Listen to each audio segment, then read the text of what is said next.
आपकी जाने बातें हसन, ये जो रिपोर्ट सामने आई है, इस रिपोर्ट में एक 16 फरवरी के वाक़ये का जिक्र किया जाता है और फिर हमें ये भी बताया जाता है कि 8 फरवरी को आईजी पंजाब को बुलाया जाता है इलेक्शन कमीशन की तरफ से और उनकी जो बताते हैं क्या सूरत हाल है उस पर एक रिपोर्ट तैयार की जाती है।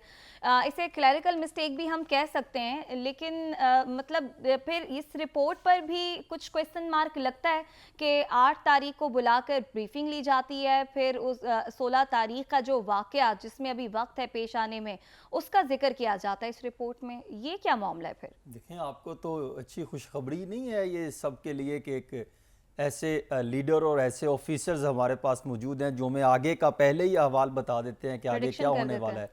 और वो पहले ही बता देते हैं कि 16 तारीख को ये होने वाला है, तो पहले हम इलेक्शन कमीशन को बता दें और इलेक्शन कमीशन फिर उनकी जो है वो ब्रीफिंग को फौरी तौर पर तस्लीम भी कर ले। क्या कमाल है इलेक्शन कमीशन ऑफ पाकिस्तान का भी। इनको तो चाहिए था कि मैंने जैसे साद रसूल साहब की बातें सुनी, इनको तो बल्कि ये कहना चाहिए था साहब साहब, क्योंकि कानूनी माहिरीन हैं, एक्सपर्ट हैं, इनको तो ये कहना चाहिए था कि ये इलेक्शन कमीशन खुद फैसला देने के बजाय ये जाते election supreme court of Pakistan, जिनकी डायरेक्शन आई थी कि आपने 30 अप्रैल तक इलेक्शन करवाना है जी।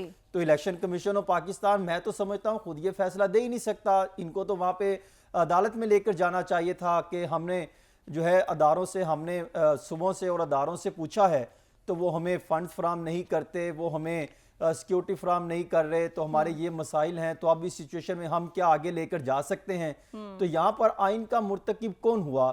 इलेक्शन कमीशन ऑफ पाकिस्तान भी, मुझे ये लगता है कि उन पर भी जो है वो आर्टिकल 6 के तहत कार्रवाई होनी चाहिए। अच्छा। जिन्होंने आइन का मजाक उड़ा दिया, जिन्होंने कानून को बाला ताक रख दिया, जो समझते हैं कि शायद कौम को हमने पहले भी बेवकूफ़ बना लिया, अब मजीद चल के अवाम को बेवकूफ़ बनाएंगे।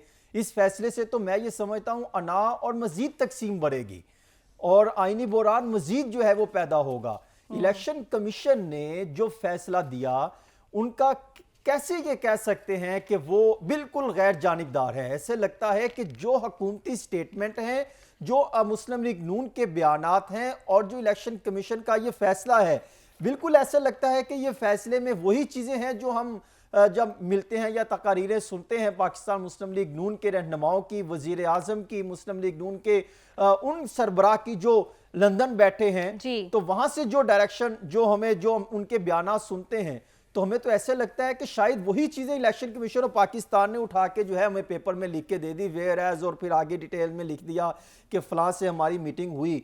तो ये जो चीजें थी तो वो कहाँ गई? वो वोट को इज्जत दो के देने वाला बयानिया, वो जिनको चाहिए था कि इंतखाबात करवाते, वो आज इंतखाबात कराने से भाग रहे हैं। कहाँ है आइन की बात करने वाले जो आज जो है आइन से अमल दरामद कराने से खुद भागते दिखाई दे रहे हैं? कहाँ है वो जो है वो जो बात करते थे कि हम जो है वो आज भी इलेक्शन कराएं तो हमारी पोजीशन मजबूत हो जाएगी? कहाँ है वो जो ये दावे करते थे कि जो है हम जैसे ये असम्बलियाँ तोड़ेंगे तो हम जो है फौरी तौर पे इलेक्शन करा देंगे?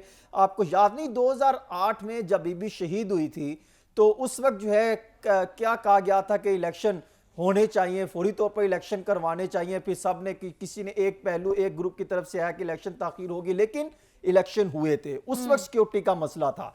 2013 में कितने बड़े बड़े सियासतदान कत्ल हुए, तो उस वक्त भी इलेक्शन हुए थे। उस वक्त खुद नवाज शरीफ साहब ये बात कहते थे कि इलेक्शन होने चाहिए। जो है 16 अप्रैल को उन्होंने जो बात कही, फिर 2 जनवरी को बात की, 1 जनवरी को बात हुई। ये यानी 2-3 महीने ये इलेक्शन की बात करते थे, आज ये इलेक्शन से भागते दिखाई देते हैं। तो यूं कहा जा सके कि ये सिचुएशन इससे बेहतर होती दिखाई देगी मेरे ख्याल में। इससे जहां पे अवाम के लिए मसाइल बढ़ते दिखाई दे रहे हैं, वहां पर खास तौर पे मुस्लिम लीग नून के लिए भी सिचुएशन बढ़ती दिखाई दे रही है, खराब होती दिखाई दे रही है। अच्छा। और पाकिस्तान तहरीक इंसाफ के कायद भी जो है बुनियादी तौर पे आप एक बंद गली में फंसे दिखाई दे रहे हैं।